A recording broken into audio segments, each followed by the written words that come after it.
আসসালামাইকুম ভিউয়ার্স, পূর্বের নাই বর্তমানে আমি এখন জমিতে চলে আসছি। আজকের প্রতিবেদন হচ্ছে আমার জমিতে কিছু কচুরি আমি এখন যে জমিতে উপস্থিত এটা হলো কোল্লাবাড়ি।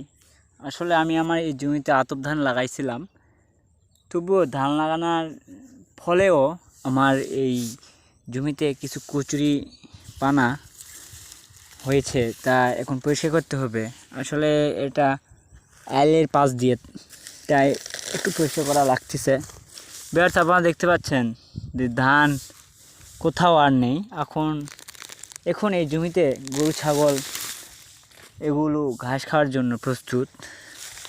আমাদের এখানে এখন ঘাস খাওয়াবে আমাদের কৃষকেরা, তারপর